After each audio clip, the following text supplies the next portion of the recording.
నువ్వు ప్రైవేట్ వాళ్ళకి కాలేజీలు ఇచ్చేసిన తర్వాత ఆ ప్రైవేట్ కాలేజీలు వాళ్ళు ప్రైవేట్ కాలేజీలు ఇది నడిపేటప్పుడు వాళ్ళ జీతాలు నువ్వు ఇస్తావంట. అది ఇంకా పెద్ద స్కామ్.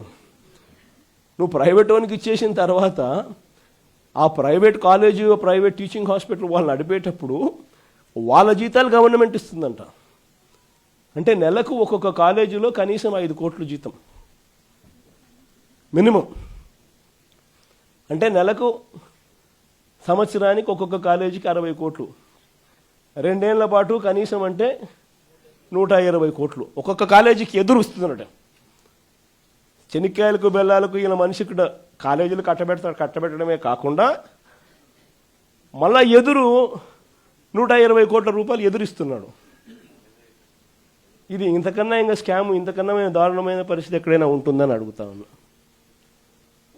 ఇవన్నీ రేపొద్దున మనం ఇన్ని ప్రయత్నాలు చేసిన తర్వాత కూడా ఎక్కడన్నా కూడా చంద్రబాబు నాయుడు వినకుండా దీనికి ముందుకు తీసుకొని పోతే మాత్రం ఆ తర్వాత కాలేజీలు తీసుకున్నోడిని మాత్రం మనం అధికారంలోకి వచ్చిన వెంటనే 2 నెలలు జరగక మునిపే అందరు జైళ్ళల్లో ఉంటారు.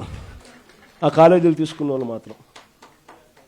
స్కాములు అనేది మదర్ ఆఫ్ ఆల్ స్కామ్స్ కింద ఇది నిరూపితం అవుతుంది.